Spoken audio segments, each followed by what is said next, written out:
All right, so hello again, everyone, particularly to those who've joined us over the last couple of minutes. Welcome to another Mehfil with Rawanee.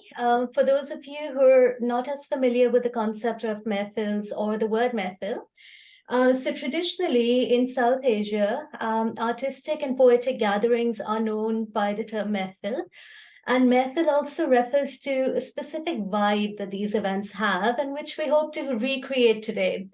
Now, it is quite similar to an open mic, and our series of Mehfils is an attempt to, recreate that vibe, to keep it rooted, but also to make it contemporary, to make it multilingual, and to also make it multicultural so that more people can connect through the magical power of poetry.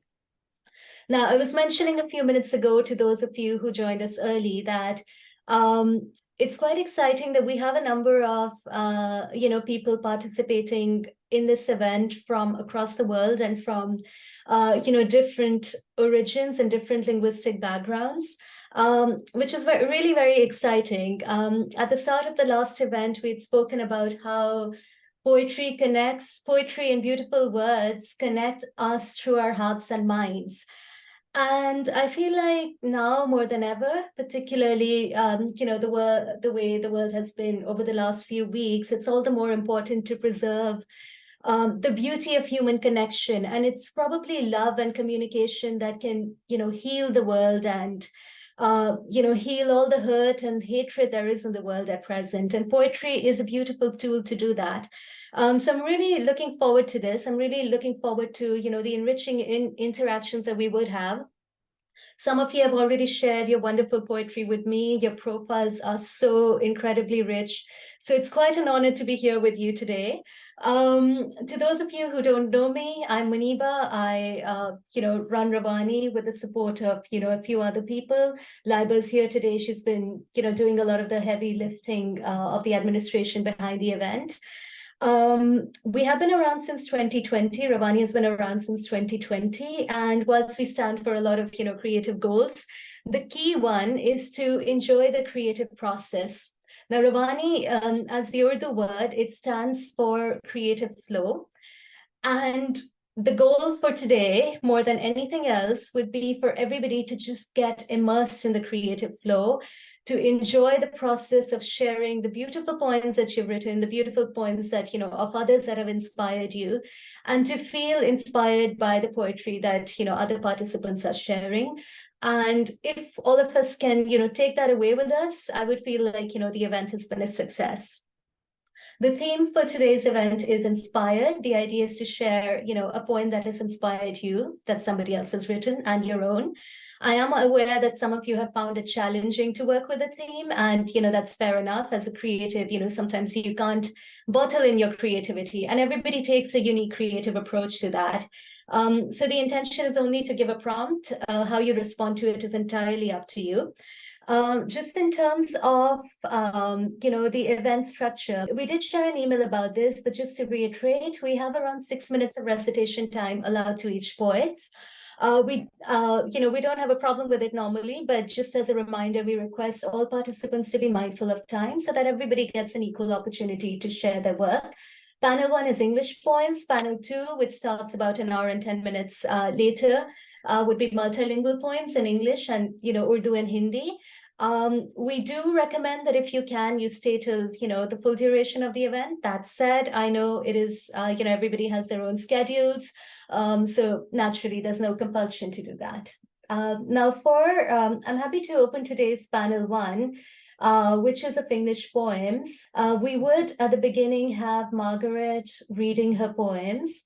Now, Margaret, I've taken the liberty of taking your profile off the internet, just to introduce you. And I hope that's all right, but feel free to, introduce yourself in your own words and correct me when needed.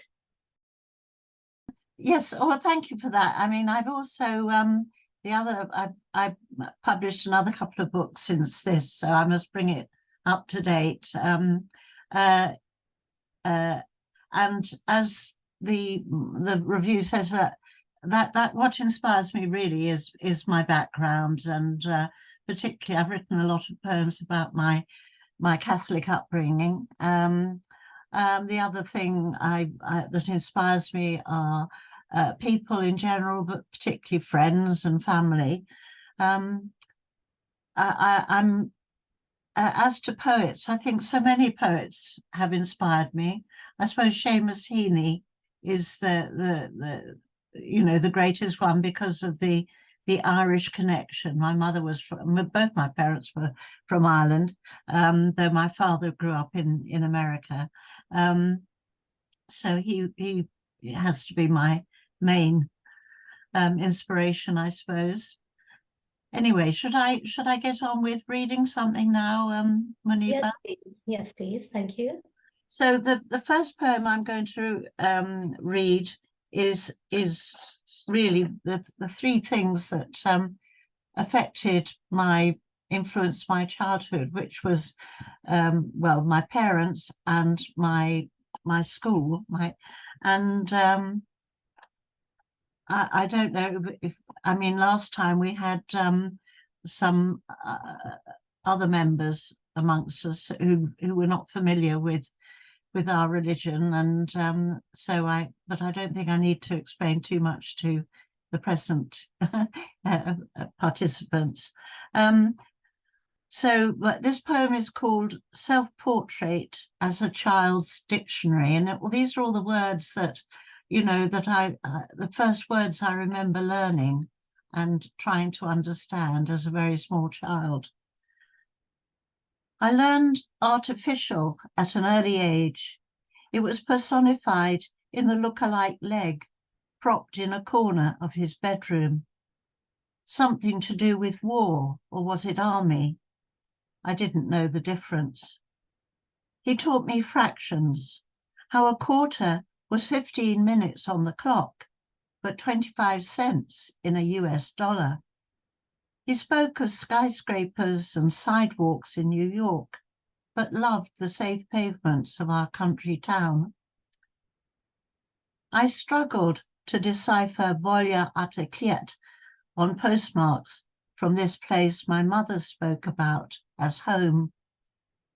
She called me Alana, and my Irish name, Mairead, gave me Kaylee and Foilta, taught me the few phrases she knew in that distant language. I slipped them into my lexicon like a special secret. Nuns explained the meaning of veritas, stitched in black and white on my beret. I must follow the path of truth, be ready for the day of judgment, when living and dead would rise together in glory. I believed that was when my father would find the leg he'd lost, my mother finally see the family she'd left behind. I don't know how, should I read another one, Muniba? Yes, sure, you do have time. Please go ahead. Thank you. My other inspiration really is friends I've met through my life. And this poem I've written is about someone who I never thought would be my friend. In short, we ended up in Paris together at one point. She was already in Paris and I was planning to go.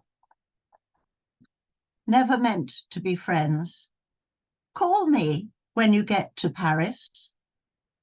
Home for Christmas, already every inch the Parisienne, suddenly out of place in our local pub.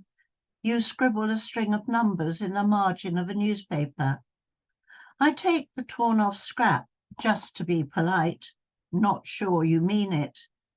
Decide you're the last person I'd ever call, even if I'm homesick, lonely, until I am. I'm surprised how thrilled you sound, how warm I feel to hear a voice from home. You invite me for supper, refuse to let me go back to my cheap hotel, insist I stay the night, insist I take the mattress from your divan. You sleep on the base. And so I stay that night, the next night, and many more. We lie at opposite ends of the darkening room, blankets pulled up tight against January chill.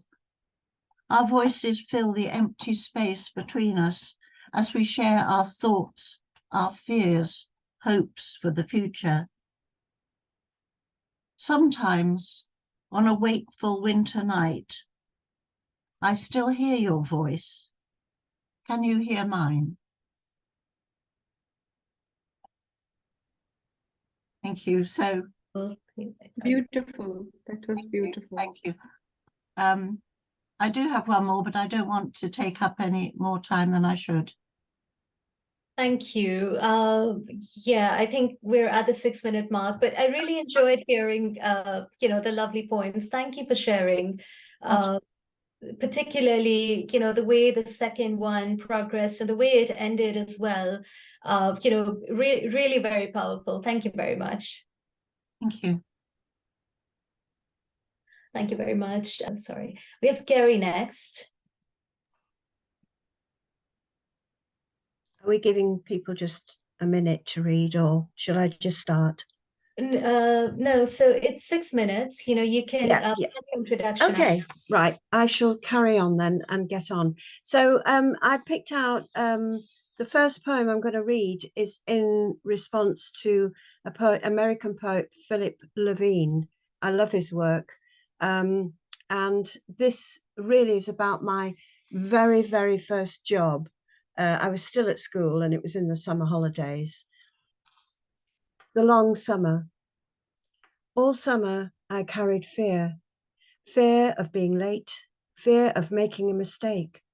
All summer I slogged up the hill past my friend's farm, watched her riding her pony as I cantered the half-mile lane, stomach churning, heart racing towards the hotel. The grave hallway stilled by the smell of tea and lavender.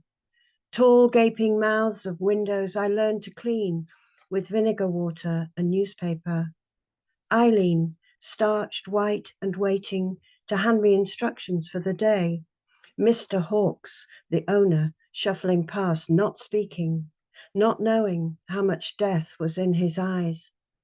I imagined him sleeping in his 3-piece tweed suit, hanging like terrible weather about his bent back.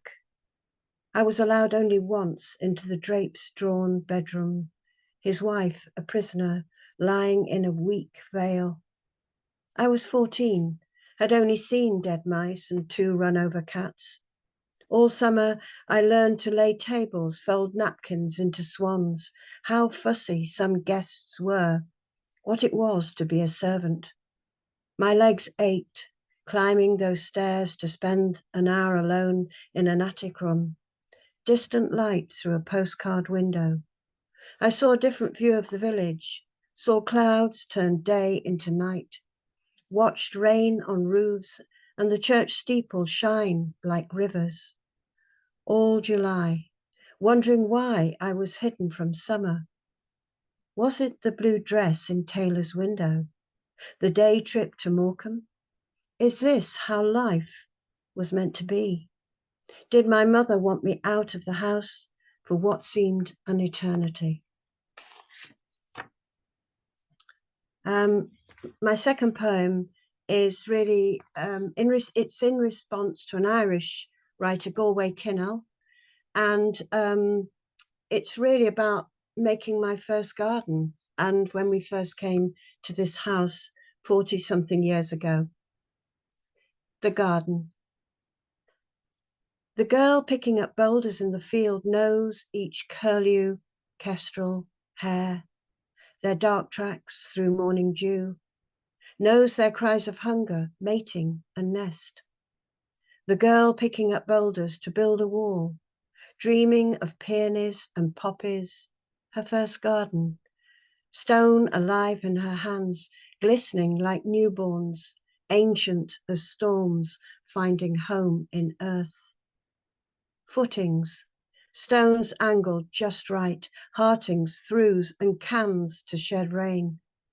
She's laying in sedum, fern and moss, a barrier against flood, against the high-pitched northerly, driving in words of snow. Her mother looks on from the confines of her chair, saying, "How tired you must be." Her feathered voice carried on pastured air and gone. Into each parched summer, each harsh winter, the girl sinks into the wall, mapped yellow with lichen, into mossy hollows of mice and wrens. Stone by stone, she falls, weightless of bones, calloused, gapped, like autumn hedgerows, letting in the cold, letting ragwort and meadowsweet take over. For my last poem, it's called The Windermere Children, and well, obviously it's that time of year, November. So it's in response to, on hearing Helen Marks' The Lake District Holocaust Project. It was on BBC4, and I was so taken by this talk, I wrote this poem, The Windermere Children. In 1945, 300 children had nothing to go back to. Coming here was like going from hell to heaven, a journey to the moon, said Samuel Laskier, the Polish Jew who spent 7 months in Auschwitz before taking the worst journey imaginable to Theresienstadt concentration camp. I was lucky. That's me, the little one in the middle. He points to the scuffed black and white photo of refugees, arms around each other, flesh on their bones, sun, smiling faces. Wansfell rising like a mother swan. We'd lost our parents' childhood and education. It was a hot summer. We had no clothes. For ages, I walked the street, nervous, looking behind me. Water laps the shore of Lake Windermere. Yachts and rowing boats weave the surface of a lost story. I can't measure my childhood from his, can't fathom how I walked freely without fear, can't see for the weight of rain. 7 decades on, the buttons are still arriving. They've nearly reached their target of 6 million, the number of Jews killed in the Holocaust. Most of his comrades gone. At the reunion, he tells of the army trucks waiting at Carlisle Airport to transport children aged 3 to 16 to Calgarth, a place of beauty, clean sheets, and even a little bar of chocolate. Thank you so much. And thanks to Margaret too. I loved your poems, and I'm really looking forward to hearing everybody else's. Thank you, Muniba, for this chance to read. Thank you, Margaret and Kerry and everybody else for being here and for sharing your beautiful and very, very heartfelt poems with us. I wasn't quite prepared, because I was dealing with some admin work when Margaret finished reading hers to comment, but, very, very beautiful, very moving poems. The stories and, the personal element that comes out in both of you, in all of the poems that, each of you have read have been incredible. Kerry, really liked the progression of fear in your first poem, but I think particularly the last poem, when you took us to the, when you mentally took us through the concentration camp and so on, it is so important to keep these stories alive and, to keep resharing so that people can, understand the impact that these things have on others' lives. So thank you for your beautiful poems. Next up, we have Antoinette next. I believe it is your first time, reciting to us in an event. So welcome and thank you. Thank you for being here. So over to you. Thanks. So I did take the brief that you gave us, and I've taken a poet first who I find generally inspirational, and that's William Blake. Particularly his songs of innocence and experience. I was a school teacher for many years. Strangely, I wasn't introduced to his poetry as a child. It's something that came later in life. But I've been thinking in a lot of depth recently because I'd like to produce, in a sense, my own poems of innocence and experience. And the second poem that I read will explain that, I think. So I'm going to start with William Blake's poem, The Schoolboy. The Schoolboy. I love to rise in a summer morn when the birds sing on every tree. The distant huntsman winds his horn and the skylark sings with me. Oh, what sweet company that go to school in a summer morn. Oh, it drives all joy away. Under a cruel eye outworn, the little ones spend the day in sighing and dismay. Then at times I drooping sit and spend many an anxious hour, nor in my book can I take delight, nor sit in learning's bower, worn through with the dreary shower. How can the bird that is born for joy sit in a cage and sing? How can a child, when fears annoy, but droop his tender wing and forget his youthful spring? Oh, father and mother, if buds are nipped and blossoms blown away, and if the tender plants are stripped of their joy in the springing day by sorrow and care's dismay, how shall the summer arise in joy, or the summer fruits appear? Or how shall we gather what griefs destroy, or bless the mellowing year when the blasts of winter appear? So that was William Blake's The Schoolboy. And although it's not said directly, when he talked about the cruel eye, I see the kind of teachers that taught me when I was a child, where corporal punishment was used very frequently on children, including on myself. So that cruelty to children when they're in an innocent state is something that really, I suppose, shocks and surprises me. It may be that now we don't have corporal punishment in the UK, and in many places in the world they don't. In some places they still do. And there are other ways of being cruel to children, as we very well know. So I'm going to move on to a poem called The Birch Switch, and I'm going to explain a little bit before I read it. So the background of this poem is a story told to me by my mother, who was Dutch. And in the Netherlands, they celebrate Sinterklaas on the 5th and 6th of December. And Sinterklaas later became Santa Claus, as we all know, of course. And what was given traditionally to children, if you had been good, sweets and little gifts would be put in a shoe. And if you had been bad, a birch switch would be put in the shoe. And a birch switch is a group of twigs that were used to beat the children with. So this brings us back to the blade. So I think that's enough background, really, and I'll go on with the poem. The Birch Switch. Once, someone says, someone who is her mother, my brother gets a birch twig of December in his shoe.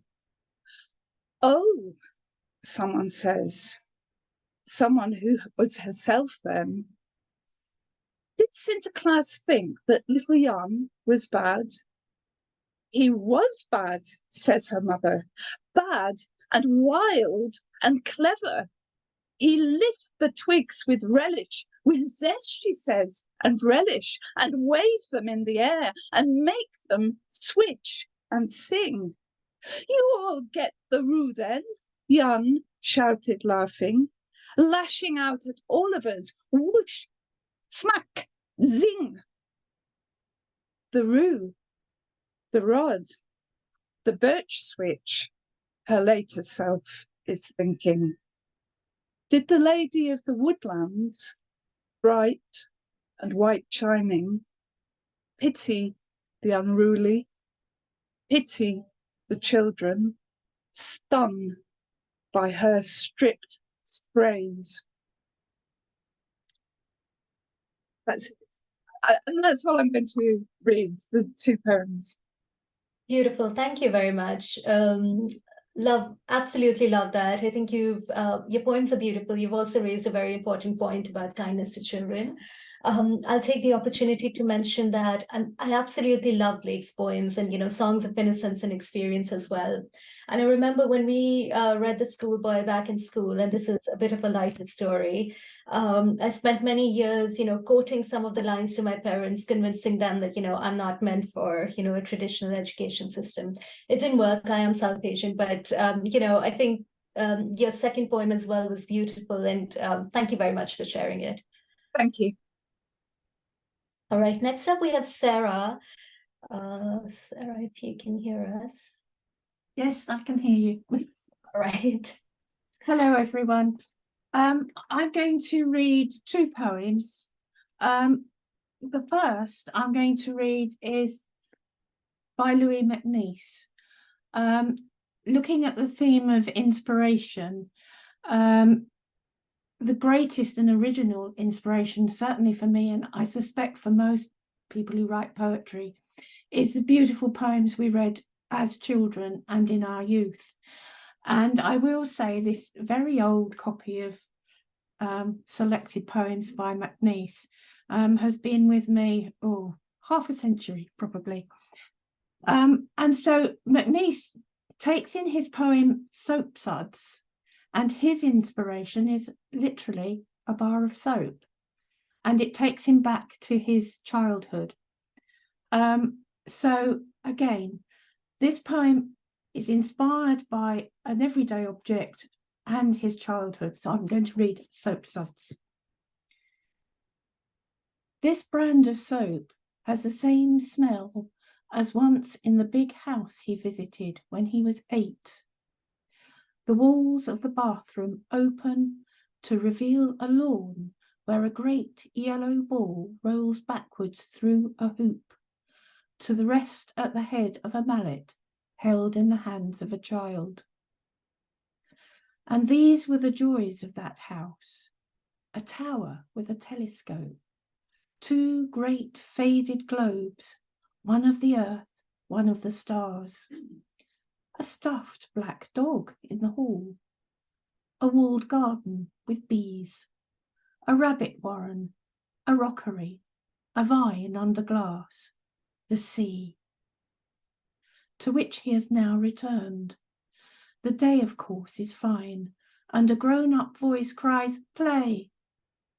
The mallet slowly swings, then crack, a great gong booms from the dog-dark hall, and the ball skims forward through the hoop, and then through the next, and then through hoops where no hoops were, and each dissolves in turn, and the grass has grown head high, and angry voices cry, "Play!"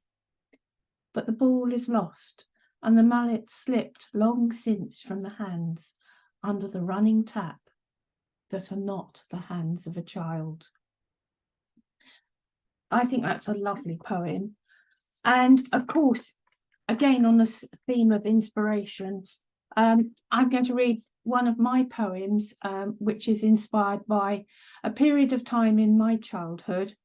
And I will say about this poem, I was absolutely delighted to have it shortlisted at the Canterbury Festival for Poet of the Year. So I was very delighted about that. So this is a poem written about a time when I was about 4 or 5 years old. Dorchester Court, Herne Hill. Huge to her child's view, brick blocks sliced by windows in balconied layers, about an island of orange flowers, where a fountain spilt only dust. That brassy summer, her mother discovered the flat roof, charmed the caretaker for his key. Up there they basked, moving with the shadows, Her mother's oiled body gleamed. The child skipped between vents and turrets. Asphalt toasted her feet. She kept tadpoles on the cool balcony, watched their legs grow, wept as frogs trickled away. She made a monkey friend. They played peekaboo, window to window. She envied its tail, its neat red jacket. When rain darkened the asphalt, her mother packed up. They moved on, left Art Deco elegance to crumble on its bones. She often thought of the flat roof, the flower island, the frogs. She missed the monkey. Thank you. Beautiful. Thank you. Thank you, Sarah.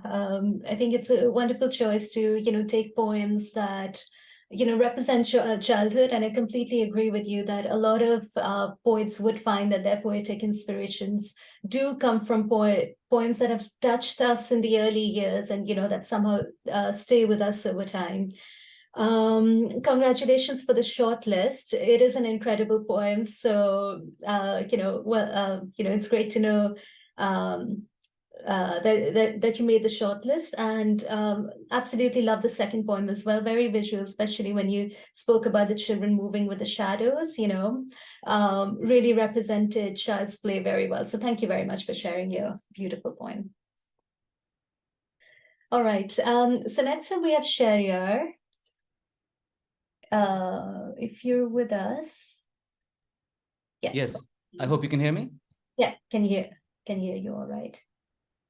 Thank you. So just sticking to the theme here, inspired. I suppose I was going to pick something from John Keats and Pablo Neruda because those were the early formative years where, I was obviously so inspired by them. But recently I found myself to be very inspired by this poet called Brian Bilston. And he's based in, I think he's based in Birmingham. So he's got a pretty huge following online, and what I like about him is the way he kind of makes even the mundane sort of sound extraordinary. And I think it takes a lot of talent to be able to do that and to be able to crack a joke now and then, because we're living in a very serious world. And so I was inspired by this title of his poem, which I'm going to recite. And the title of the poem was very catchy, and it's called oh great, I'm glad Kelly loves Brian Bilston. I'm not very good at narrating Brian Bilston, but this is my first time, so you're gonna have to bear with me. It's called Elixir. Sorry, I'm confusing you with my own title. Elixir, what is there to know about love? And that kind of inspired me to write a poem called Siri, what's another word for loss? So I'll start with Elixir, what is there to know about love? Elixir, what is there to know about love? What is there to know about love? A glove is a garment that covers the hand for protection from the cold or dirt. And Elixir, how does a human heart work? How does a human heart work? Blood is first received in the right atrium via two veins, the vena cava superior and inferior. Elixir, where do we go to when we die? Where do we go to when we die? Activating Google Maps, completed activation. Would you like to start from your current location? Elixir, what does it mean to be alone? What does it mean to be alone? It is a silence left by words unsaid, the cold expanse of half a bed. It is the endless stretching of the hours, the needless tending of plastic flowers. It is an echo unanswered in a cave, the fateful ping of the microwave. It is the fraying of a worn shirt cuff and the howl, stop Elixir, that's enough. So that was the poem, which I thought was so cool. I love the title, and I thought I'd have another go at it. Mine is a bit sadder, but I think we're all finding ourselves having more and more conversations with AI, and I think technology is dehumanizing us. So it's sad if you're having a chat with the software now and then. Having said that, my poem is called Siri, what's another word for loss? Siri, I guess it's just me, but if you can answer these questions, I'll throw in an upgrade for free. How do you explain weight loss when it's not planned? Financial ruin down to $1,000. A stupid recurring memory of a cat I barely adopted. A heartfelt conversation, but I stopped it. Random thoughts zigzag, white lines crisscross. Siri, what's another word for loss? Siri, I know it sounds crazy, but I went back in time to meet the younger me. We were both startled and disappointed, chanced at crossroads, pre-appointed, silently acknowledging this wrinkle in time. Varnish and lacquer, dust and grime. I returned a relieved man. I embraced these warts. I own this moment like a boss, but Siri, what's another word for loss? Siri, after a life of being dumbed down, I am finally being frowned upon. Every narrative is long drawn. Every right is plain wrong. I mean, just look around you. It's all gone to the dogs. No one gives a toss. Decency and morality hang around like necks. Decency and morality hang around necks like an albatross. Siri, seriously, what's another word for loss? Thank you. Brilliant, Sharia. Thank you so much for that. Brian is an amazing poet, sorry. And your poem was also very, very powerful. I love how both the poems speak to a very contemporary human situation and, you know,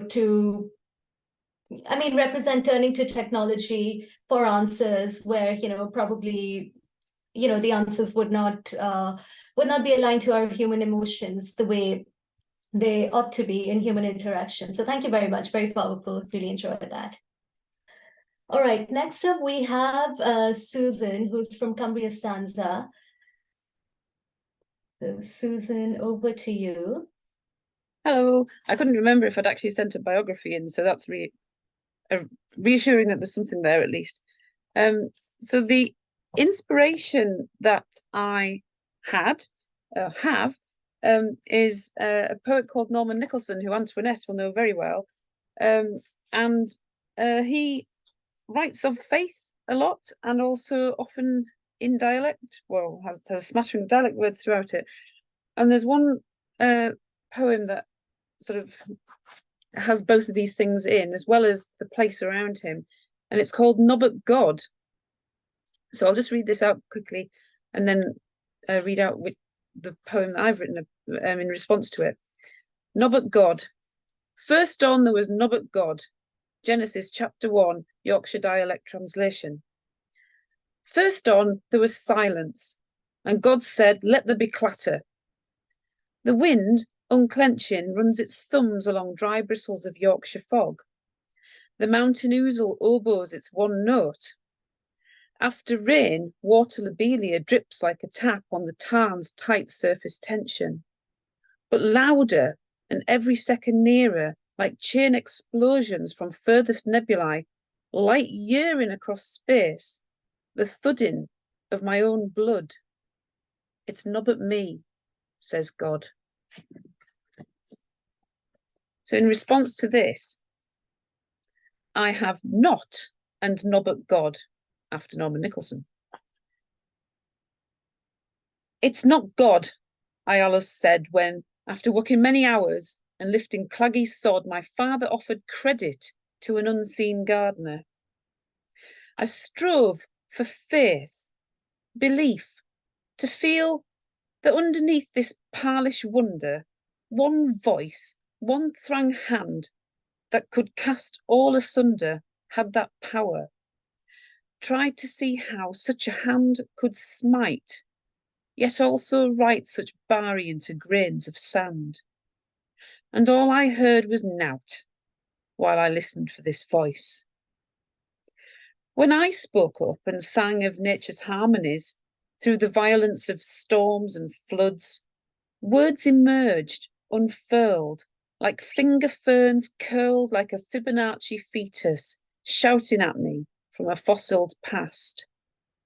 Memories of raindrops running down a wrinkled leaf trickled into puddles. I reflected. Air I gulped into bronchial tree crowns gave further voice to symphonies.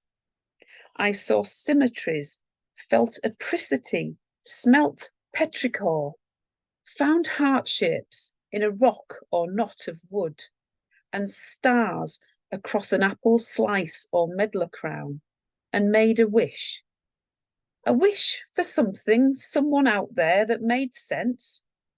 Not that, but the deliciousness of sunrise, or the lifting of a goosebumped skin, or the bedspring creak of a skein of voices, or the spin of murmuration, or the streak of black-tipped ears across a field of ling, brings clout into your spirit, and see the wonder in the larless things.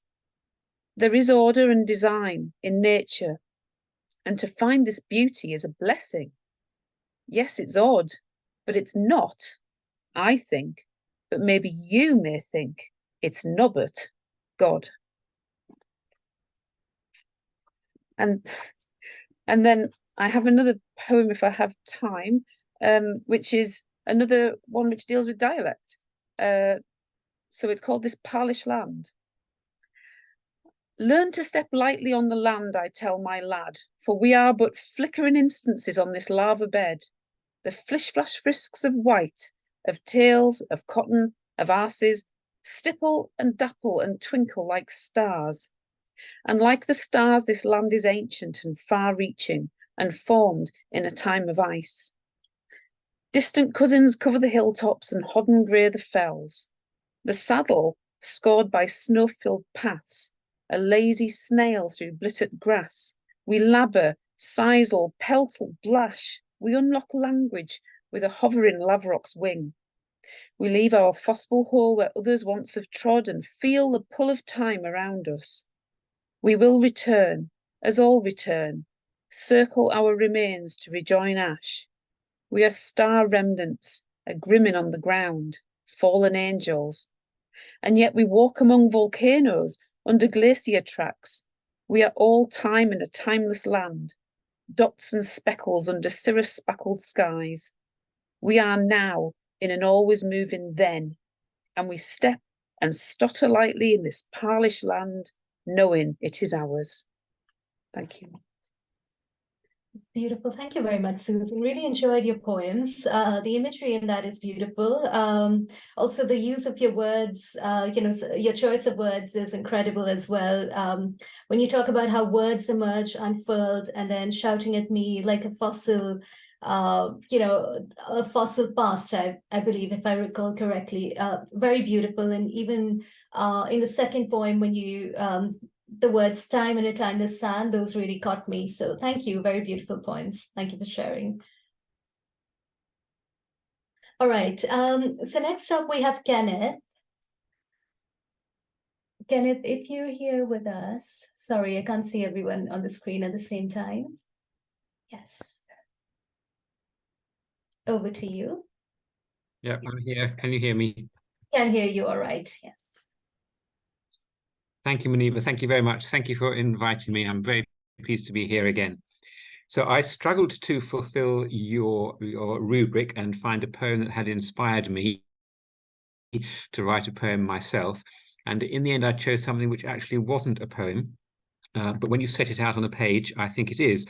You might remember it's 2.5 years now since George Floyd was killed by a policeman.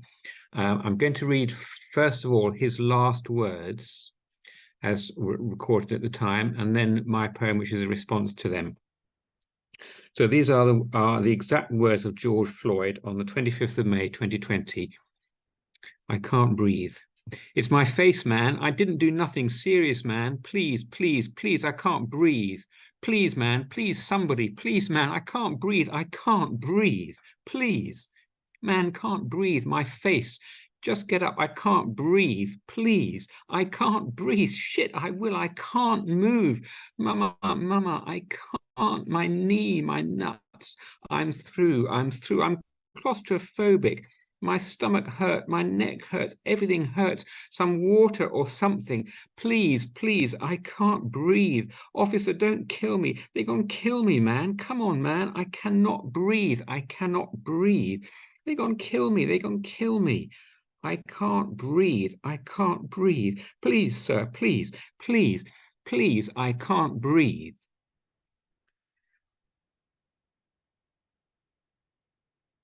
And this is a poem that I wrote after I'd heard those words. I can't breathe.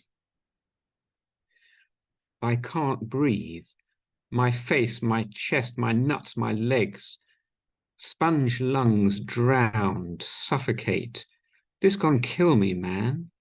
Ventilate, ventriloquate, fear quake, speak, locked in, isolate. Do they think I can't hear them? 50-50 deteriorate, comorbidity, black, bleak, oh deteriorate, too late, tunnel blind, hallucinate. What was it for? Why? All of it, what for? Die, they said, dialysis, no kidney function, too late, inflate, deflate, machine for breathing, machine for living, living, going home. I can't breathe. Weight on my chest, my neck, foaming river, the blood, too late. It doesn't matter. No, no more. I had a dream, free at last. Thank you. Incredibly powerful, Kenneth. Thank you very much. Very painful to hear as well. Your delivery of, the words was very, very powerful. I think it's also a great choice. Not only should we, at a human level, remember and, talk about difficult subjects, because, it's probably in not doing so that we get dehumanized. But also, I think in terms of inspirations, I feel like whilst there's a lot of people who derive their inspiration strictly from, literary material, I think life is an equally strong, inspiration to write, as it is in your case. And, your poem as well, very, very powerful. Thank you for sharing it. I do want to mention that your profile is so interesting. You're really living the life, cycling all over to different countries, playing music, reading poetry in between doing that. Quite inspiring. We move on to Kelly. Kelly, over to you. Thank you, Muniba. This is an amazing experience being on one of these sessions for the first time. So much powerful writing. So thank you very much for having North Cumbria Stanza on here. I am going to read a poem that inspired one of mine, and then another one. So my first inspiration, like Margaret, I've always loved Seamus Heaney, and this is a little poem that I came across a while ago. Postscript. And sometime make the time to drive out west into County Clare along the flaggy shore in September or October, when the wind and the light are working off each other, so that the ocean on one side is wild with foam and glitter, and inland among stones the surface of a slate grey lake is lit by the earthed lightning of a flock of swans, their feathers ruffed and ruffling, white on white, their fully grown headstrong-looking heads tucked or cresting or busy underwater. Useless to think you'll park and capture it more thoroughly. You are neither here nor there, a hurry through which known and strange things pass as big soft buffetings come at the car sideways and catch the heart off guard and blow it open. This is my response to that poem. Make the time, after Seamus Heaney. Make the time to let your mind wander where it will. Resist the urge to keep working or scrolling on your phone. Permit your thoughts to unfold like magnolia buds, beginning tightly closed, ending as huge pale pink goblets, drinking in the sights, sounds, smells. And in that same moment, make the time to let the closed book of your heart fall open so you can read the poems pulsing through it. Thank you. Very powerful. Sorry, go on. Thanks.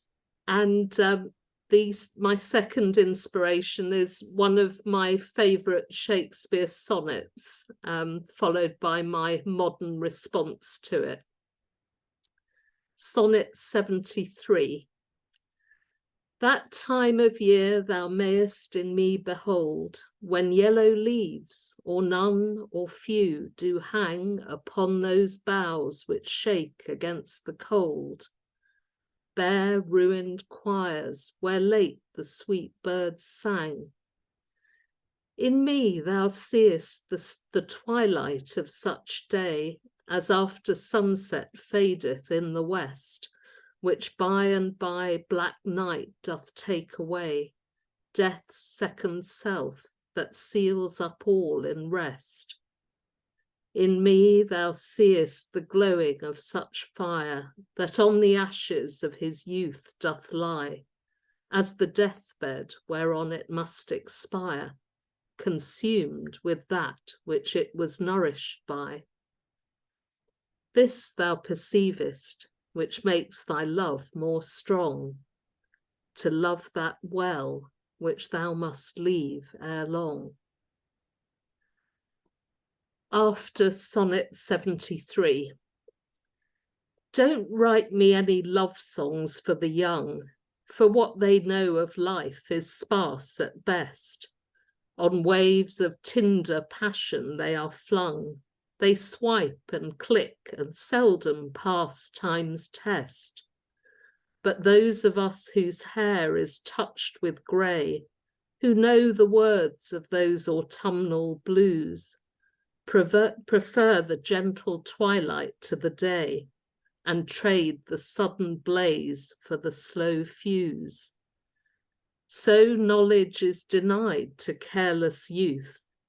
With age we gain the wisdom that we need, yet also learn a melancholy truth.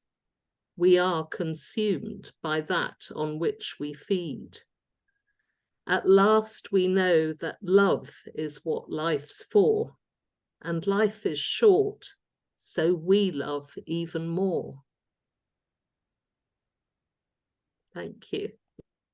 Thank you very much. Absolutely beautiful poems, very, very powerful and thought-provoking as well. I will take the opportunity to say that it wasn't easy to follow this theme, and particularly as closely as you did, and it was very inspiring because you shared some of the, the earlier poem with me before the event. And I'm really impressed with how you followed, the diction of the poet, the meter, the style of talking as well, especially with Shakespeare. When in your poem, you talk about careless youth, which is, I can imagine him using that word, but you've contemporized it. You've used, references from contemporary life, and it's turned out beautiful. Thank you very much for sharing it. All right. So next up is actually me.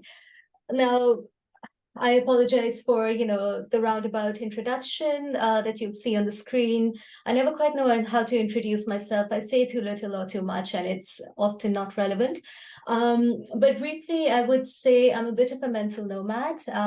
I've, experimented with a number of different things during different eras of my life, and those are probably the inspirations, behind a lot of what I write. So for today's event, I experimented with rewriting a number of different poems. What I'm going to share here is one by Shelley, called Ozymandias, a very famous and widely read poem.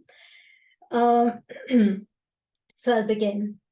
I met a traveler from an antique land who said, "Two vast and trunkless legs of stone stand in the desert. Near them, on the sand, half sunk, a shattered visage lies, whose frown and wrinkled lip and sneer of cold command tell that its sculptor well those passions read, which yet survive, stamped on these lifeless things, the hand that mocked them, and the heart that fed. And on the pedestal these words appear, my name is Ozymandias, King of Kings. Look on my works, ye mighty, and despair. Nothing beside remains. Round the decay of that colossal wreck, boundless and bare, the lone and level sands stretch far away." Now, Shelley, for those of you less familiar with the background to this poem, wrote this poem about a might that was, but that perished with its time. Now, he wrote about an Egyptian pharaoh, who was, not a very nice ruler, to put it quite crudely. It is theorized that this poem of his was a veiled warning to the powers that were, that ruled at his time against tyranny. And there are people who theorize that there's possibly a spiritual hint over here as well, because the poem was about an Egyptian pharaoh. So, there is a parallel to the story of Moses and the pharaoh, but of course, there's no direct link. All of this just adds to the debate of, the discussion of the poem. Now, whilst I was reflecting on the poem a few weeks back, my mind traveled back to the place where I grew up. Now, I grew up in Karachi. For those of you less familiar with it, Karachi is a city in Pakistan. It is a coastal city, and for thousands of years, a very bustling city at this point in time. Thousands of years ago, it was a fishing village next to, a stormy Arabian Sea. Now, about 1300 years ago, there used to be a saint who lived over there. He was a Sufi mystic, and it was said that he was virtuous and kind. He would pray, he would heal others, and he would feed the poor.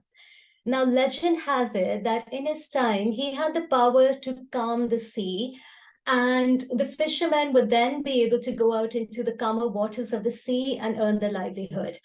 Now, as often happens with popular men of virtue, the powers that were at that time got insecure and had him killed.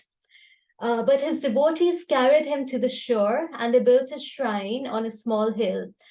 Now, to this day, that shrine exists, and whenever you pass by it, it's quite noticeable and quite impressive that it's always thronged by a large crowd of people. And they say to this day, though not without controversy, that he is Ghazi, right? So Ghazi in our language means victorious. So even though he met a very brutal and tragic end, he is victorious. And there is a theory that his miracle still keeps the city from flooding, because there's a lot of cyclones. For context, there's a lot of cyclones, frequent ones in the Arabian Sea, that somehow miraculously spare the city, and may they continue to do so. So that's quite a bit of context, but I felt I needed to explain that before I get on to reading the poem. So the poem is called Ghazi, the Victorious. I stayed a dweller in a hardy land and observed a vast and reckless sea of cyclones trembles before its creek. A mile from sea sand, unsunk, does a green minaret rise, rests a shroud, where whispering lips and seekers of sincere demand tell that his devotees well the compassion read, which yet survives, endured with these resilient things, a head severed and a heart that bled. And in the mazar these words appear. They name me Ghazi, king of saints. Look on my works, ye anguished, and find cheer. Nothing beside decays, still sustains a constant crowd and answered prayer. The murmurs of miracle are heard till far away.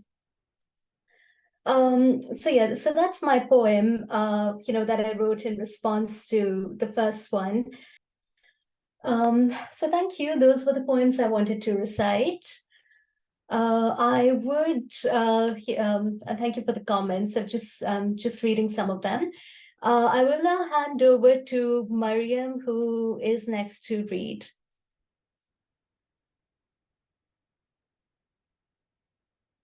Mariam, you're on mute. Yeah. Hi. Hello. Yeah, thank you so much for having me for the first time here, and it's been inspiring evening here.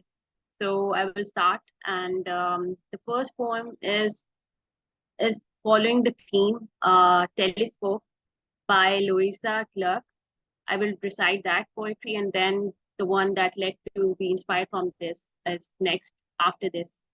So the poem title is Telescope.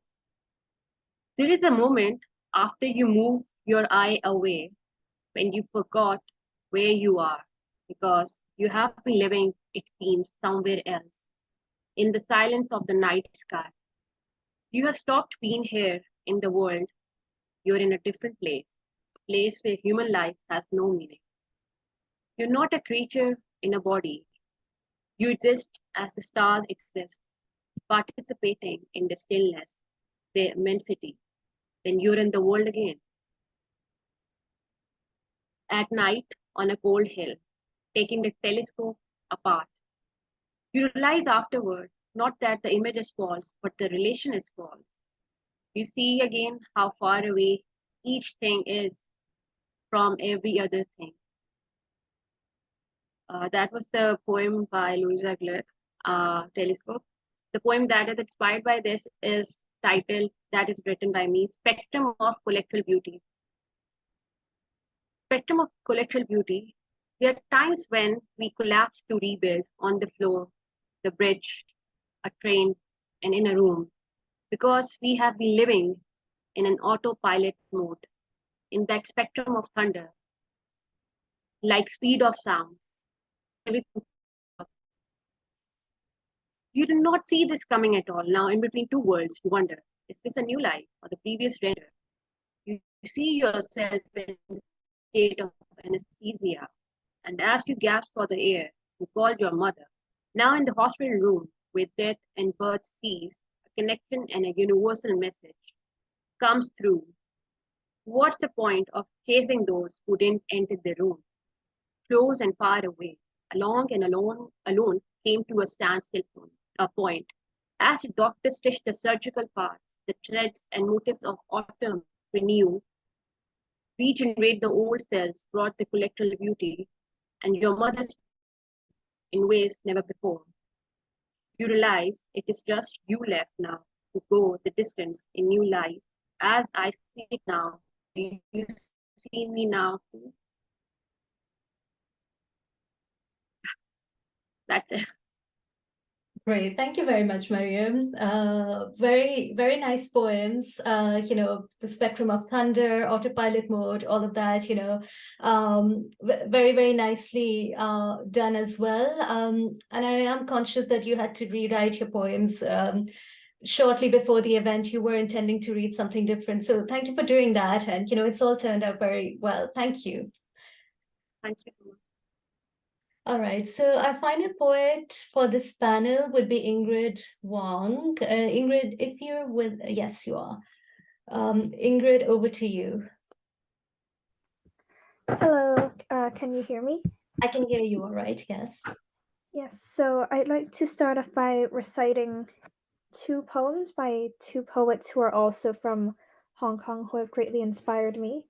The first one is titled The Mills by Eric Yip. What ends as yarn begins as drawn threads of silver wound onto bobbins by the chapped fingers of mothers. I know this because the exhibition says so. No more scores of machine clattering, no cotton spun, no cellulose lit gold under the lamp's UV glow. One floor below, I buy a cup of black sugar boba, the price of minimum wage. In 10 minutes, I finish what took an hour to earn, tapioca pearls included. It is Sunday, and everything is middle class, even the weather. Yesterday I called my lover abroad. He told me he loved me and that he wanted to introduce me to his parents who do not know of my existence. I did not think much of it at the time, but now, sitting on a gunmetal bench in the atrium swarmed with families, I wonder if I should acquiesce to his request. Above, phantom machines continue to weave their invisible threads. History ticks by in 8-hour shifts. Soon, I will leave this city, tethered by feelings I wish to understand. If one day you find me gentrified and placid, please remind me of what we have lost. So, a bit of background about the mills. It is an old textile factory in Hong Kong that has been converted into an art gallery or a shopping mall. So, some people think that this is an interesting reclamation of old buildings in the city, but some would call it gentrified. And personally, I find it to be a good reflection of coming of age, of growing up and becoming more complex, but also more jaded. And that's the similar theme we see in Dress by Mary Jean Chan. And I find it's quite a small world because Chan actually went to the same secondary school as me.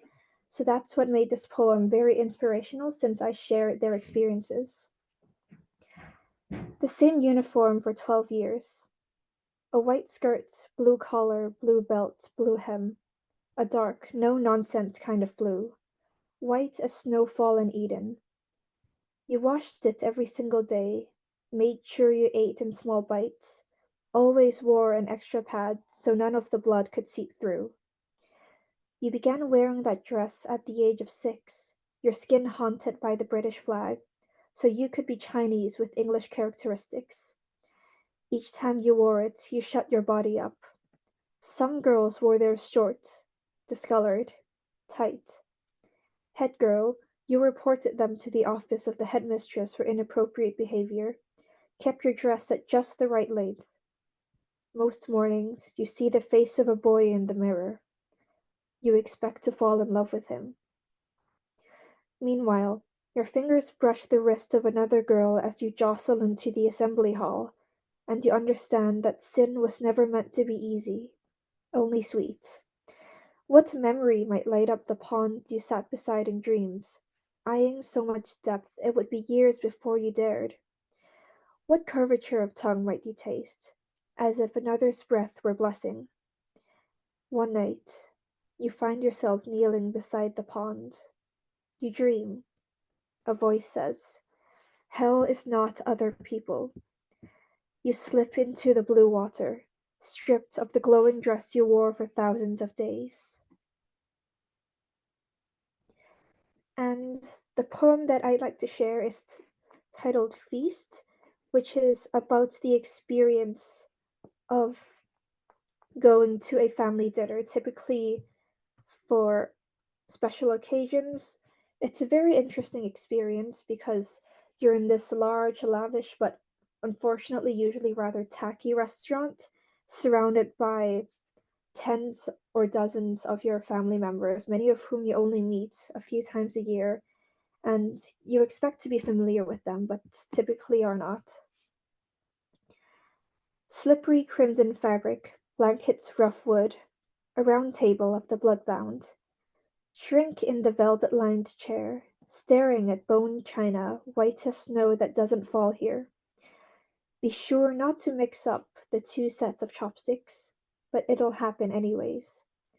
This skirt is not long enough, leaving skin itching, shivering in the glacial air of a family gathering. Deftly, dodge the interrogations of relatives over cups of hot tea that start bitter, then bittersweet halfway to the throat. Cough up phlegm as they ask about grades and studying abroad. Try not to reply in English. Hide further, fidgeting with scarlet silk as they breach the topic of boys. Envy the waiters milling from table to table, never stopping at this one, but relax when one finally does and lays down steaming dishes that ask to be consumed, thawing a heart frozen cold. Thank you very much. That's all I have to share for you today. Those are some beautiful poems, Ingrid. Thank you very much for sharing them with us. You recite them beautifully. You've also written them beautifully. Really enjoyed them. The first one, about losing that art gallery and your words, please remind me of what we've lost, and the phantom machines, invisible threads. All of that was very, very powerful. Even before you told us the context of that poem. And the third one, I feel like, particularly for the South Asians here, I don't know how it is for others, but very, very relatable, being surrounded by dozens of family members and the interrogation.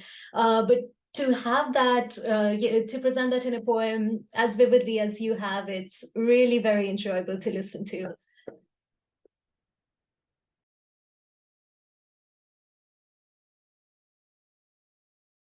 So before we move on to panel 2, I'm conscious that some of you would stay on and some would not. So I just want to say thank you for being here, for making out time on a Sunday. It's an absolute pleasure to hear you. There's a lot of talent, a lot of beautiful poetry over here. I really hope that all of you have enjoyed it as much as I've enjoyed listening to all of your poems. We would be sharing, and we'll be in touch with you over email, the podcast as we do, right? So video as well as, the audio podcast on our channels. And, we would, if you want to be in touch with us for future, let us know if you'd like to know about future events and other initiatives. So thank you very much. I would, give everybody, because I'm conscious we've had to race through poems, a couple of minutes, if a few of you want to unmute yourselves and comment on the poetry you've heard. Before we actually move on to panel 2, just feel free to unmute yourselves. I think it was amazing. Some of the poems were really, really good. I hope you share them in writing as well, so that we can, read it in detail. But very good, and thank you for organizing it. It was really good. Thank you very much. Thank you for being here.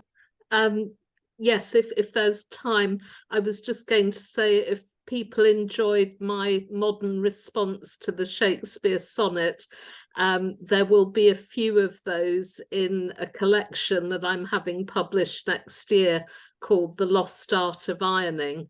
It's coming out from Hedgehog Poetry Press. So I just thought I'd mention that. It's very exciting. Thank you for telling us. Whenever it's out, do drop us a note. Hopefully we'll continue to meet in this way.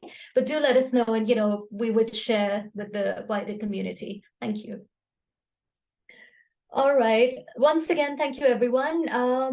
We would be moving on to panel 2, which is a multi-lingual group of poets who would be sharing poems in Urdu, some in Hindi as well as English. We don't have full attendance today because this does coincide with Diwali, which is something I hadn't realized till a lot after we had announced the event. So if any of you are celebrating and are here today, happy Diwali. Just in terms of how the event works, because some of you may have signed in after panel 1 had already been introduced. Everybody again gets around 6 minutes to share their poems, and other than that, it's really up to you. The intention is to really enjoy the multicultural and multilingual interaction that we have, and to feel that sense of creative flow and Rawanee for those who are familiar with the word. So in panel 2, we open with Nadir's poems. Nadir, are you? Nadir, over to you. Yeah, there you are.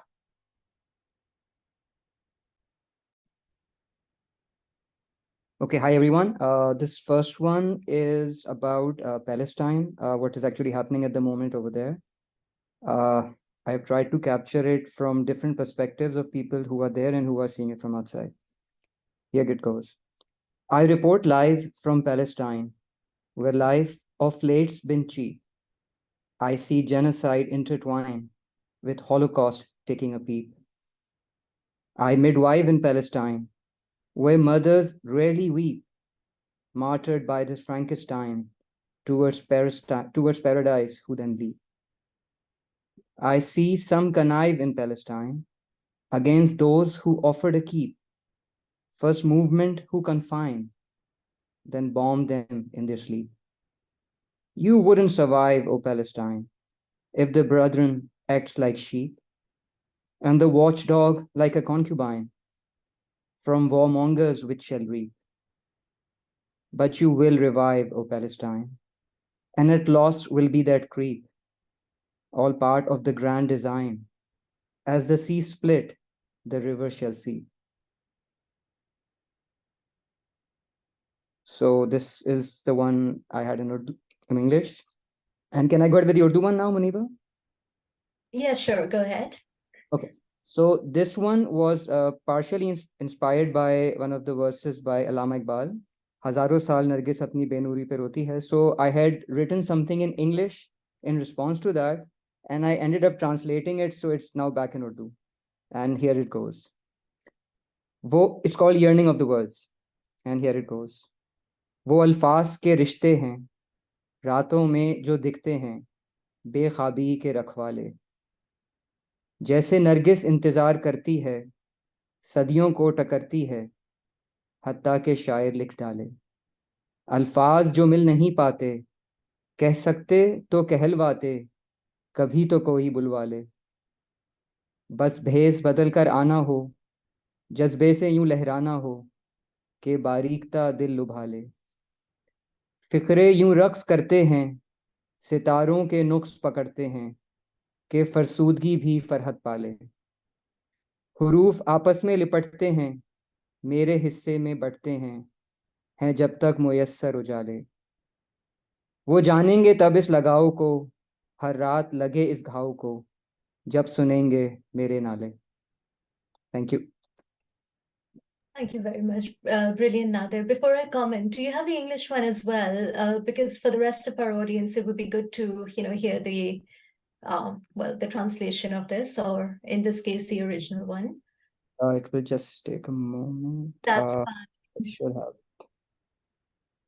Okay, it's the yearning of the words, making me spend 2/3 of umpteen sleepless nights.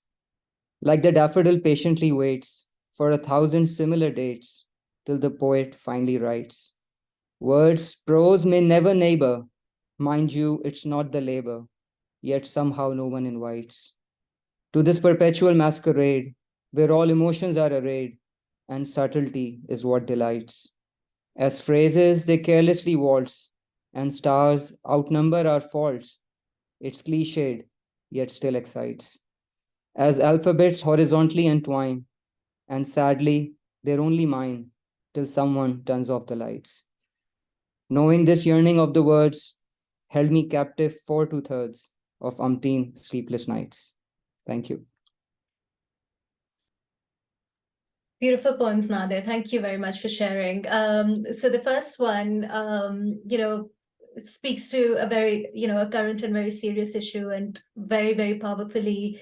It's a very, very powerfully delivered poem and very heartfelt. And the second one, I think it speaks so well to the theme of today's event, on inspiration and the yearning of words, which, is what brings us here on a Sunday and, keeps us inspired in our own personal creative lives as well. So very beautifully captured. Thank you. Thank you so much. All right. Next up, I believe, is Rafe. So over to you.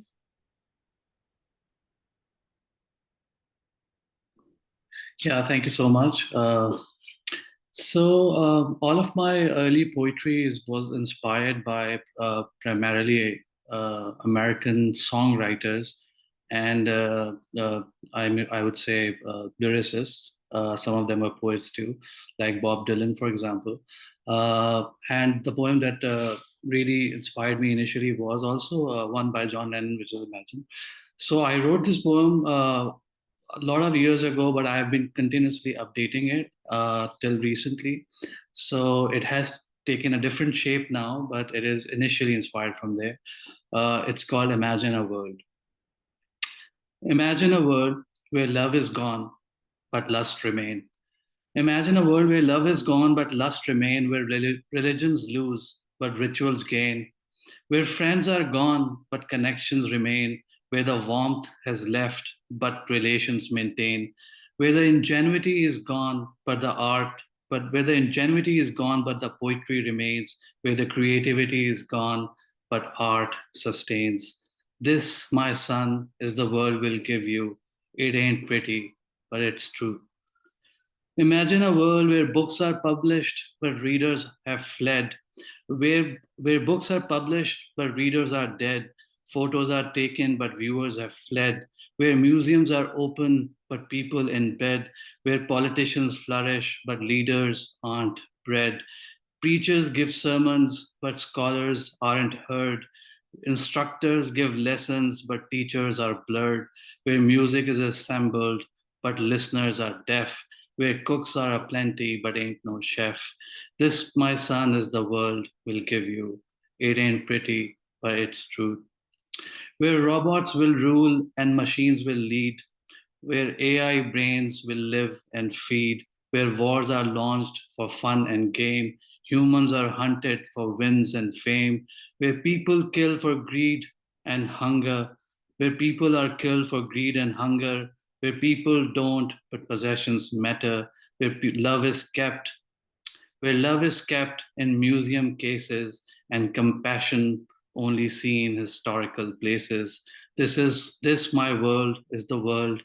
This my son is the world will give you. It ain't pretty, but it's the truth. I hope your legacy is better than ours, my son. You may say I am a dreamer, but I'm not the only one. So this is the one that I wrote in English. The second one is in Urdu. And I'm sorry, I don't have a translation available for it right now. All of my early poetry was highly inspired by the poetry of Pakistani poetess Parveen Shakir, which I feel is possibly the finest Urdu poet or poet of South Asia. I mean, her, because she was an English language graduate, she had exposure of all these international poets as well. Her poetry is just simply amazing and very genuine, voice representing the feminine aspect of love poetry, and then eventually matured into political poetry. So her poetry is the one that inspired me. So I will read a small poem from her first, and which shows what kind of poetry she used to write, and then I will read one of my poems. The name of this poem is Sirf Ek Ladki. अपने सर्द कमरे में मैं उदास बैठी हूँ, नीम व दरीचों से नम हवाएं आती हैं, मेरे जिस्म को छूकर आग सी लगाती हैं, तेरा नाम ले लेकर मुझको गुदगुदाती हैं, काश मेरे पर होते तेरे पास उड़ आती, काश मैं हवा होती तुझको छू के लौट आती, मैं नहीं मगर कुछ भी संग दिल रिवाजों के आहिनी हिसारों में उम्र कैद की मुल्जिम सिर्फ एक लड़की हूँ. So this is Parveen Shakir. This is the way she used to write. Her blank verse poetry and her initial poetry is just beautiful, and I think this is the one that inspired me. So this poem that I'm now talking about is my poem. Its name is Give Me a Ring. ये जो गुबारे राह है, ये जो गुबारे राह है, ये दिल की पोरों में बस गया है, ये हर गाम मुझको टोकता है, मेरा दिल जो इतना उदास सा है, कभी तो लगता है कि रुक गया है. ये जो गुबारे राह है, ये दिल की पोरों में बस गया है, ये हर गाम मुझको रोकता है, मेरा दिल जो इतना उदास सा है, कभी तो लगता है कि रुक गया है. न कोई मौसम न ताज़ा हवा है, चराग रोशन न कोई दिया है, अंधेरा सांसों में रच गया है, बस एक आवाज की चाह में सदियों का अरसा गुजर गया है. काश कि आए वो आवाज, बस एक बार वही अंदाज, वही जादू, वही सुर, वही साज, वही खनकती हुई उसकी आवाज. वो जो आए तो ये गुबारे राह छटे, ये सदियों से तारी गर्द हटे, ये उदासियों का समा थमे, मुझे रोशनी की रमक मिले, नवीद सुबह का सबक मिले, मेरी आँख खुले, कोई बात हो, मेरी जिंदगी की शुरुआत हो.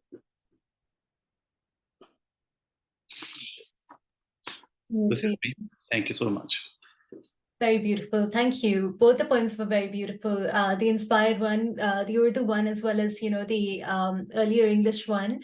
And I read, Nabila's comment over here about the powerful contrast in the first poem. And, I was struck by the same, particularly that one about creativity is gone and art sustains. I really hope, after this event, you will, soften your stance on that. But on a serious note, beautiful, very nicely delivered poems. Thank you. All right, next up, Riyasat. Now, Riyasat is joining us for the first time from Hyderabad. We've been talking for a while. It's the first time I'm seeing, him virtually. So over to you, Riyasat. Thank you for being here. Assalamu alaikum, adab everyone. Thank you, Muniba, for letting me be a part of this. When you told me that this is about poets that inspire you, poems that inspire you, and the poetry related to that, there were like tens of names that popped in my head from Faiz, Iqbal, John, and all. Then I decided let's go with the most famous one because there's this quote by Pirzada Qasim, and he says कि जो कुछ ताज़ा है बहुत अरसे से ताज़ा है. So even though these poems have been written like 50 years, 100 years ago, they are still very relevant, and they are still very relevant not just to those situations, but to many different situations. So I'll be presenting two poems of Faiz and one ghazal of mine. So this one is a lori, a lullaby by Faiz, and he wrote it around 1980s when he was when there was this particular incident that happened with a Palestinian family. So there's this kind of relevance to the recent events where you see children, they are lost, they do not know where their parents are, where their houses are. So I'll be reading the Urdu one, and you can look for the translation on the screen. मत रो बच्चे, रो रो के अभी अम्मी, मत रो बच्चे, रो रो के अभी तेरी अम्मी की आंख लगी है. मत रो बच्चे, कुछ ही पहले तेरे अब्बा ने अपने गम से रुखसत ली है. मत रो बच्चे, तेरा भाई अपने ख्वाब की तितली पीछे दूर कहीं परदेस गया है. मत रो बच्चे, तेरी बाजी का डोला परदेस गया है. मत रो बच्चे, तेरे आंगन में मुर्दा सूरज नहला के गए हैं, चंद्रमा दफना के गए हैं. मत रो बच्चे, मत रो बच्चे, अम्मी अब्बा मत रो बच्चे, अम्मी अब्बा बाजी भाई चांद और सूरज. तू कर रोएगा तो ये सब और भी तुझको रुलवाएंगे. तू मुस्कुराएगा तो शायद सारे एक दिन भेस बदल कर तुझसे खेलने लौट आएंगे. So the other one is a very famous one. It's called Nisar मैं तेरी गलियों पे.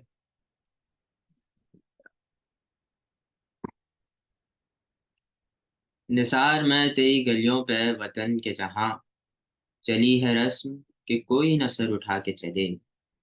जो कोई चाहने वाला तवाफ को निकले, नजर चुरा के चले, जिस्म जान बचा के चले. अहले दिल के लिए अब ये नज़्में बस्तो कुशाद के संग व खिश्त मुक़य्यद हैं और सग आज़ाद. बहुत है जुल्म के दस्ते बहाना जू के लिए, जो चंद अहले जुनू तेरे नाम लेवा हैं. बने हैं अहले हवस मुद्दई भी मुनसिफ भी, किसे वकील करें किससे मुनसिफी चाहें. मगर गुजारने वालों के दिन गुजरते हैं, तेरे फिराक में यूं सुबह शाम करते हैं. बुझा जो रोज़ने जिंदा तो दिल ये समझा है कि तेरी मांग सितारों से भर गई होगी. चमक उठे हैं सलासिल तो हमने जाना कि अब सहर तेरे रुख पर बिखर गई होगी. गरज तसव्वुर शामो सहर में जीते हैं, गिरफ्ते साये दीवार दर में जीते हैं. यूं ही हमेशा उलझती रही है जुल्म से खल्क, ना उनकी रस्म नहीं है, ना अपनी रीत नहीं। यूं ही हमेशा खिलाए हैं हमने आग में फूल, ना उनकी हार नहीं है, ना अपनी जीत नहीं। इसी सबब से फलक का गिला नहीं करते, तेरे फिराक में हम दिल बुरा नहीं करते। गर आज तुझसे जुदा हैं तो कल वहम होंगे, ये रात भर की जुदाई तो कोई बात नहीं। गर आज औज पे है तालए रकीब तो क्या, ये 4 दिन की खुदाई तो कोई बात नहीं। जो तुझसे अहद वफा इस्तेवार रखते हैं, इलाजे गर्दिशे लैलो नहार रखते हैं। So this is what I like about Fez poetry, even though it kind of laments on the situations, but it gives you a hope. By the time the poem ends, it leaves you with a ray of hope. If I may, I'll present my. So here's a ghazal, which is kind of inspired by Fez. For those who are unaware about the genre of ghazal, it usually does not have a theme or a topic. Every couplet, it says that every couplet of a ghazal is a poem in itself. The thing that keeps all the couplets together is the rhyming scheme. And since the name of this is Rawanee, let's hope that you get the flow. चमन चमन में नए जो गुलाब खिलते हैं, चमन चमन में नए जो गुलाब खिलते हैं, हमारे खून से यूं इनकलाब खिलते हैं। अजीब जिद है कि मुरझा गई है ताबीरें, अजीब जिद है कि मुरझा गई है ताबीरें, मगर नए से फिर आंखों में ख्वाब खिलते हैं। बस एक उम्मीद लिए जी रहे हैं सहरा में, बस एक उम्मीद लिए जी रहे हैं सहरा में, हम ऐसे फूल फकत सुन के आप खिलते हैं। कई जवाब थे जो बो गए सवालों को, कई जवाब थे जो बो गए सवालों को, कई सवाल हैं जो लाजवाब खिलते हैं। किसी का लम्स खुदाया आया न कर दे इन्हें, किसी का लम्स खुदाया आया न कर दे इन्हें, हमारे जख्म तो जेरे हिजाब खिलते हैं।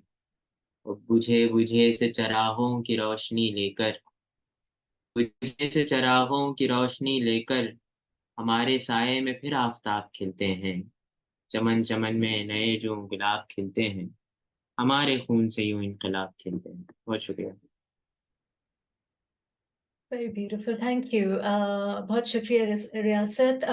Thank you very much for your beautiful poems and the earlier recitations of Fairs as well. Very, very powerful, very heartbreaking, especially, the first one, that was addressed to children. The words of comfort offered to children, I think in such circumstances are never sufficient. And, the poem is a beautiful tribute to that. And your own poem as well was very, very heartfelt and very powerful. Thank you. Okay, we have Amber next. So Amber, I hope I'm saying your name right. Yeah, that's correct. Okay, right. Okay, but before you start, happy Diwali if you celebrate. And thank you for being here today. Yeah, it's my pleasure. And thank you, everyone. I've heard some of the great poetries and I'm very happy to be here. And thank you, Maniba, for the invitation. Also, please accept my apologies in advance because I didn't do a translation of the poems that I was going to recite both, but I tried to just write a random translation of inspired poem of Sahir, which I'm going to recite first, and then as and when I'm reciting, I'll try and explain of my own poem. So. My favorite poet is Sahir Ludhianvi. He is considered as one of the giants of Urdu poetry, and this poem is called "Aao ki koi ख्वाब bune," and which means "Come, let us weave a dream." And just to give you a context, so about Sahir, I see a bit of Hamlet in him. He was very paradoxical, but his literary work, it transcends across different emotions. And this poem particularly, it was written during the late 60s or early 70s. And at that time, in India, there was a sense of detachment from the communism, and we were tilting towards socialism. And Sahir was at that point of time in his late 40s. So, at that point of time in your life, you would sort of sense whatever manifestation or dreams you had, whether they, become true or not. So, poem goes like this.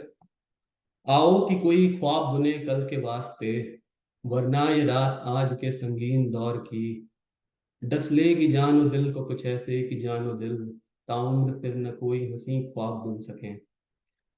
Come, let us weave a dream for tomorrow. Otherwise, this night of the bitter present will sting the heart and soul in such a way that heart and soul will never be able, even a lifetime, to weave a dream again.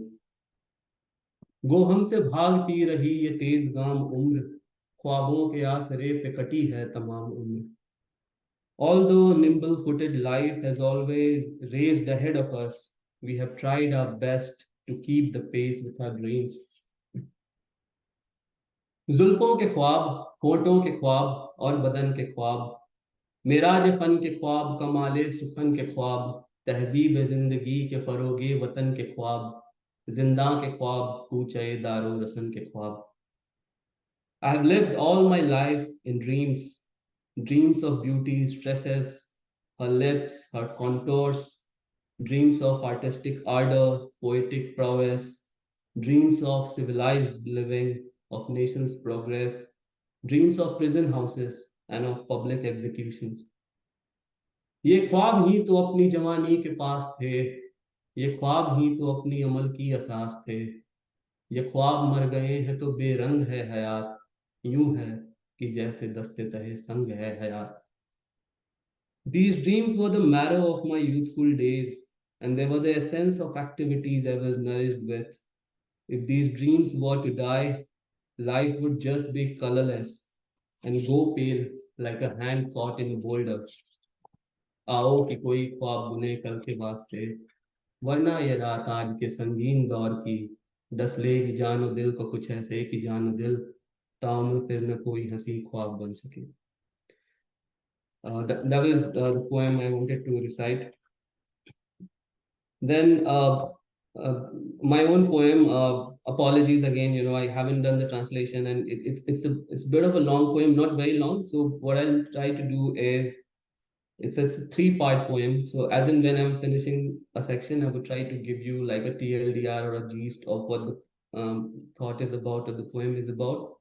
So the theme of the poet is about doomsday, apocalypse, and it's a non-linear journey of thoughts of the protagonist. So the protagonist of my poem is actually the eternal lover of Urdu poetry, Majnu, who is also known as Cass. So in the poem, you would hear Cass, which is another name of Majnu. And name of the poem is Rogue Thoughts. It's a 3-part poem. First part, circumstance, कैफियत. जजीरे की साहिल पे तन्हा सोच रहा है कब से कैस. जजीरे की साहिल पे तन्हा सोच रहा है कब से कैस. सहरा की रेत पे लैला तुझको सोचती होगी क्या है कैस. खड़ा तराजू की माँ नींद हिजर की आहट सुनता कैस. दायरा वार अजब बेचैनी खाक उड़ाता रक्सा कैस. बाईं आंख में लेके आंसू दाईं में उम्मीद की किरचें. ढूंढ रहा है नूह की कश्ती, कश्ती क्या किस्सों की किरचें. ये जो इतनी हसरत से तकता है सीने के जख्म. विसाल यार मुमकिन नहीं सो कुरेद के सीने के जख्म. शक्ल गढ़ी है यार की जुनू के हाथों बेबस है कैस. लगा कि मरहम दर्द का मसाइले तसव्वुफ है कैस. So Cass is basically he went away from the civilization, and in this part actually he is exactly opposite to what the legend says. So the legend said he went into the desert. In this case, he went actually on an island, and he's standing on the shore of the island, and he's thinking about a lover, whether now she, if in the desert, is thinking about him. And he is just going through the agony and the detachment of love, and like random things are coming to his mind. Because he's stranded on an island, so he's also trying and searching for the Noah's Ark, just any means that if there is a way for him to go back and meet his lover. But since that's not possible, now, and there's no way for him to contact her lover. So in a literal meaning, he is just, like trying his best to remember her. And also now he comes to the realization that he'll never be able to see her. So he is now going in a journey of thoughts. So the next part of the poem is called Consequence, Anjam, Anjam. जिस टूटे दिल की गर्द से निकला मजहब, जिस टूटे दिल की गर्द से निकला मजहब, जिस चाक पैरहन से संवरती गुर्बत, कयामत हो चुका, अब कायनात वही है दफन, बरहना लेटी हयात का, अब चाक पैरहन है कफन। बच गए हैं सिर्फ मैं और तुम्हारे जावेदानी खत, स्याही है वक्त की और माजी की निशानी खत, मेरी आंखें हैं शरारा, मिट गए सब इनके गुरूर, उफक पे तकती दूसरा शोला आफताब से दूर, उड़ गई रुई के फाहों सी जिस्म की खाल हर समत, शबा लिए फिरती है मौत की खद्दो खाल हर समत। So what Cass is thinking is that religion was something which was originated from the pit of a broken heart, and he was also thinking about the poverty, the helplessness that he has seen in the world. And all of a sudden he sees, like, something like a second sun over the horizon in the east, and he comes to the realization that, the inevitable has happened. So something worse has happened, apocalypse has happened, and all he has left with is the letter of her lover. And his eyes are like going through all the agony, all the emotions, and he senses death in the wind, which is carries over from the sea to the island. And now we are in the last part of the poem, which is the reason. So actually, what was the reason for the doomsday? So it's called Wajah. खत तेरे पढ़ के सोचता हूँ, ये होना था मर्दों ने कहा था, तारीख लिखी मर्दों की खातिर, मर्दों ने मर्दों से पढ़ा था, मर्दों ने खून की होली खेली, गलती किसकी, मादाम मैकबेथ तीनों परियां, मैकबेथ मजबूर डंकन नादां, साजिश किसकी, मादाम मैकबेथ तीनों परियां, मार्क्स की बातें लाल सलाम, हंसिया हथौड़ा और सितारा, सब आखिर मर्दों की बातें, औरत की बातें चांद सितारा। औरत का हुनर था जिस्म संवारे, मर्दों का हुनर बिखरा दे इनको, औरत तो बिकी थी बाजारों में, मर्दों का करम अपना ले इनको। औरत के पर को परवाज न दी, मशरिक हो के मगरिब हो, औरत के हुनर को दाद न दी, मशरिक हो के मगरिब हो। और आदम के थे जब बच्चे दो, फिर मर्दों की दुनिया थी क्यों, औरत थी जनती मर्दों को, फिर मर्दों की दुनिया थी क्यों। औरत ने बनाई अमन की दुनिया, मर्दों ने बनाई एटमी दुनिया, औरत ने कहा था सब्र करो, मर्दों ने कहा मेरी है दुनिया। So the reason for the doomsday is actually the misogynist, the patriarchal, the approach of men towards women, because literally the half of civilization is women. And over the course of the year, the atrocities that men in his stupidness was performing on the women, it has sort of led to the demise of the whole humanity.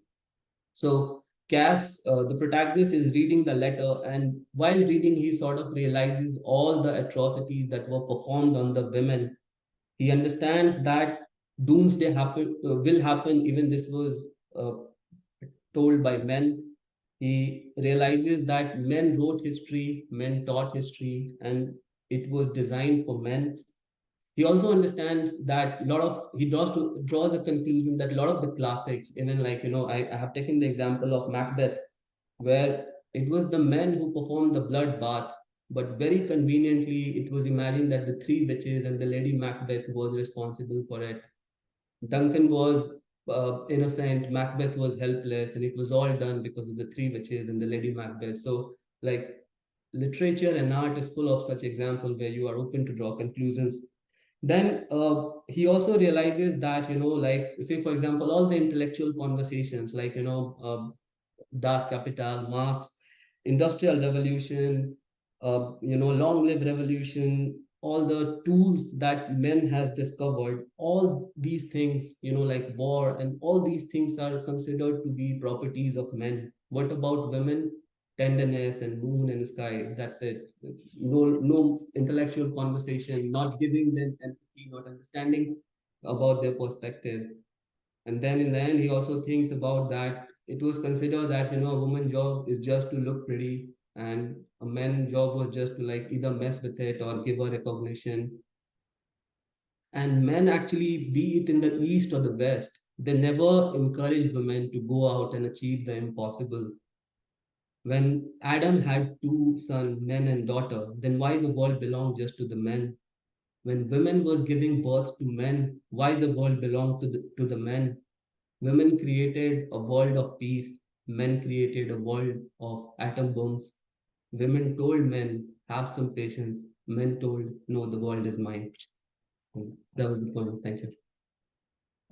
Brilliant. Thank you very, very much, Amber. It's a pleasure hearing you. The choice of poems was also very powerful. The first one was a great choice. And the second one, I think it's hard to, speak to it in a short period of time, but it touches upon a lot of important and powerful themes, and it does it in quite a nice way. Like initially, the concept of a broken heart, and later on the concept of patriarchy and how that's holding back women, and initially that whole the whole reflective piece as well. So I think the progression is very nice, and there's a lot of powerful themes very nicely captured, and a lot of references as well, literary references over there that I thought are quite nicely done. Thank you very much. Thank you. Thank you. I'm conscious of time. I know that, and I also want to thank all of you for, staying on till now. I appreciate it's not always easy to listen to poems in another language, and I really hope you're enjoying this part of it. I'm going to open the floor, open the Zoom room to anybody who wants to unmute themselves and, speak to the poems that have been shared in this panel. Just lovely to hear in that last one the arguments in favor of women and a woman's approach, which can often be more constructive, I think. I have to leave now, but I just want to thank everyone. So it's been an amazing session. Thank you, Kelly. Thanks for being here. Wonderful listening to your poems as well. Thank you. Thank you. Yeah, sorry, I've got to leave as well. I really enjoyed hearing everybody's work, and even a language that I didn't understand, the sounds and the rhythm is still an important part of sharing linguistics. So really enjoyed it. Thank you very much, and hope there's more of this kind of thing. So thank you. Yeah, we'd love to have more and have you back. And again, really enjoyed listening to you. Thank you, Susan. Thank you. Bye-bye. Thank you. And I'll say bye-bye now. And it's been such a wonderful event, and to actually reach hands out across the world. And I've so enjoyed all of it. Last time I had to leave early, so it's been great to hear the whole thing. So thank you very much. And I'll say bye-bye and best wishes to everybody, and happy Diwali to those celebrating. Bye-bye. Thank you, Sarah. Bye. Thank you again. Once again, everybody, thank you. This has been incredible. And we'll be in touch. Wait for the podcast and, the social media highlights of the event. And we'll be in touch for future events as well.